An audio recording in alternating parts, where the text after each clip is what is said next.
everyone, and welcome back to another Devlog on the Bulb Games. If you don't know, the Bulb Games is a game I have been working on for a couple months now, and it is about you are a light bulb and you have to save Bulb City when you are joining the Bulb Games, which is like a bulb type of Olympics, when everything goes dark. And it's your goal to save the city and win the game. And this is kind of a puzzly platform game, but it's kind of been changing more into a choose-your-own-adventure game. And in this episode, we are going to be mainly working on the hub, but some other things too, so stay tuned.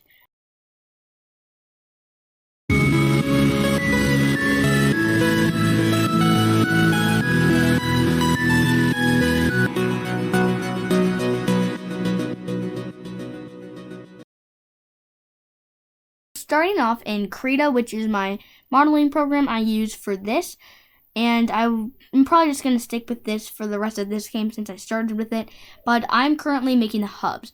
And this took about an hour to make. It was a lot harder than I thought it would be for such a simple shape. But mainly to my skills using Krita and any pretty much computer 2D software, I'm not the best at it. So it did take me a while, but I think it did turn out pretty well. So I went for an effect of the walls using some mirror stuff. I mirrored each side to make it work, and yeah, I just used a polygon for the floor, and I tried messing around with some sort of like, in the background of my game I have kind of a pipe system, you could think of it as, going around. I tried to do this for the floor, but it didn't turn out so well, and yeah, so I ended up doing it for the walls. But anyways, while I have this time, I will say that this game has very changed a lot. And if you saw the first vlog, you'll see a big difference from here. But anyways, moving on, after I finally finished this thing, I kind of went for a kind of 4 things going to the middle, but it got changed around a lot. This is not the final one at all. It gets changed later in the video. And yeah, a lot of stuff has changed. So I put it into Unity, but as you can see, there are a couple of differences. If I just get in this light to the scene, there are quite a few differences than the one you just saw me make. And I didn't record this because it did take a long time deciding which one I would choose. And it was just, yeah, it took a long time picking one. But you can see I did go for pipes on the walls and just a plain simple floor. And this is probably the one I'm going to stick with. It looks pretty nice, and yeah. So I'm just going to put in a point light so I can see it better, and yeah, you can just see simple piping on the walls, just a plain gray floor with a darker gray on the walls to kind of act as they're rising up. But one feature that maybe not all of you know about is if you go into any scene in your game, you can actually copy and paste anything you want. So for instance, I'm just going to do my bulb character as I need it to be in this scene now. I can just move to the other scene, and if I click on the hierarchy and just hit Control V, you can see it's right in there with all its scripts. Everything is done, which saves a lot of time. But I don't need this movement script because I'm going to do a whole nother movement system, because I normally use a 2D based one. This is more a top-down 2D based one. So yeah, let's get coding, and yeah, let's get making this new movement system. Okay, so I have been working on this movement system, and as you can see, here there's dot normalized.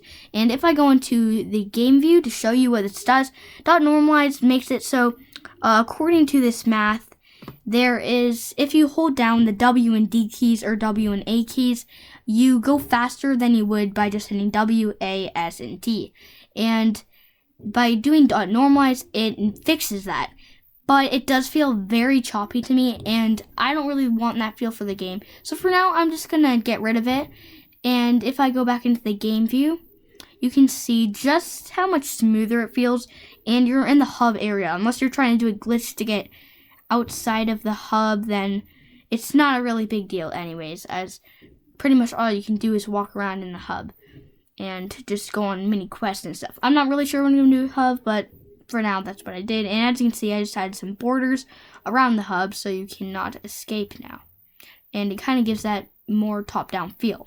Anyways, the next thing I did was create some characters for the hub.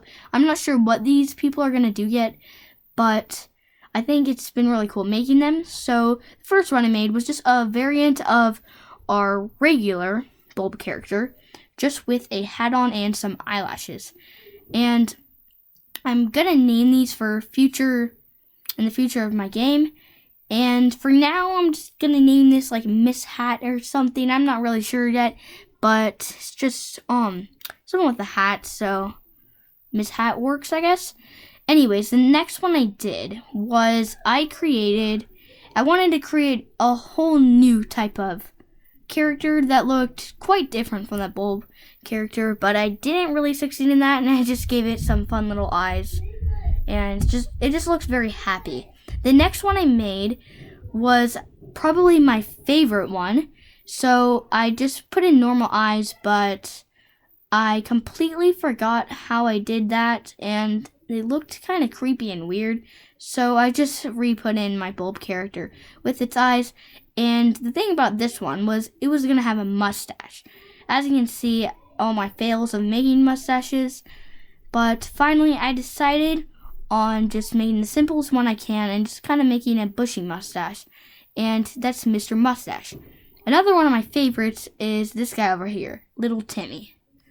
So as you can see, if I put in the game, you can just see just how small Little Timmy is, and you can see all the characters in the game and their sizes. Anyways, the next thing I did was create a pickup, but as you can see, it looks a bit like Little Timmy as it's small and a bulb, so it'd be kind of weird to gather little Timmys and then trade them for points at the end of the level, which is right now what I'm going to decide to do with these points.